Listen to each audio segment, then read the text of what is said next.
Hello, Bible readers. It is Monday, February 15th.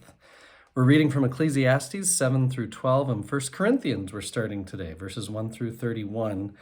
As I do when we start a new book or letter, or whatever it is, I try to give you a little background on what it's about. So my introduction in my commentary here, some 17 years after the death of Jesus, Paul, a Jew who'd become a believer about 14 years earlier, preached the gospel to certain Gentiles and perhaps to a few Jews in Corinth, and a church was formed, located about 40 miles to the southwest of Athens. That's where Corinth is. In Paul's time, it was a hub commercially and religiously, best known for artisan products like bronzes, pottery, earthenware. Religious diversity was ensured by Corinth's location. And that's a big piece of what we need to know as we read through this letter to the Corinthians. Sailors and travelers would have brought with them their religions and planted them so successfully in Corinth that modern archaeologists find evidence for most of the more than 24 temples, altars, and shrines that the mid-2nd century Greek chronicler Pausanias described.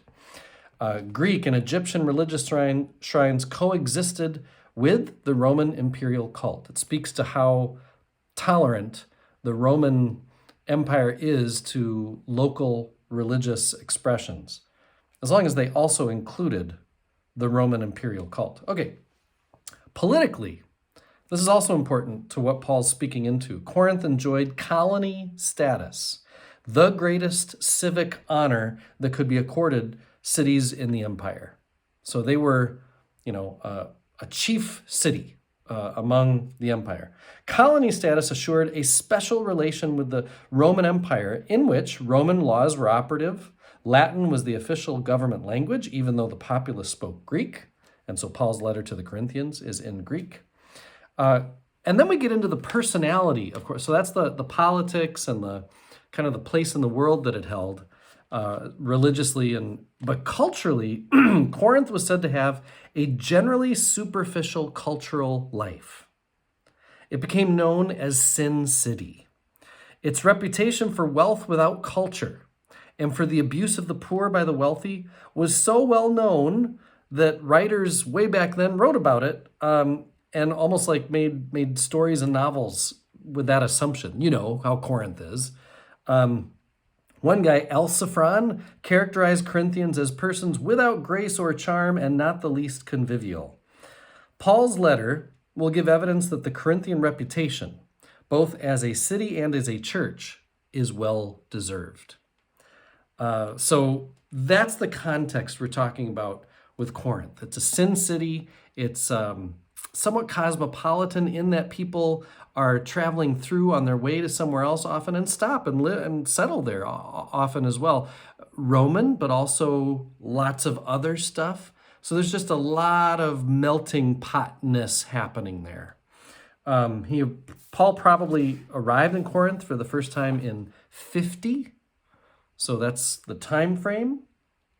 And this was something I didn't know. Paul, and I should have, he basically refers to it in the 5th chapter.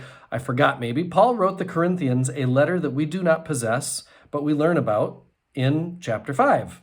So what the Bible refers to as 1 Corinthians is in fact Paul's 2nd letter to them. The congregation itself reflects the socioeconomic and religious makeup of the city. Very few believers are rich. Most are poor. Some have Greek names, we'll notice. Some do have Jewish names. If we were studying this, I'd give you all the main themes as well. But for now, that's kind of the context of the place and congregation that Paul is writing his letter into. As far as Ecclesiastes, chapter 7 is about things that are good for human beings, like common sense. I love this one. It's better to hear the rebuke of the wise than a song from fools. That's a good one to remember. Chapter 8, instructions on appearing before a king. So if you ever, need to have an audience with a king, boom, read Ecclesiastes 8.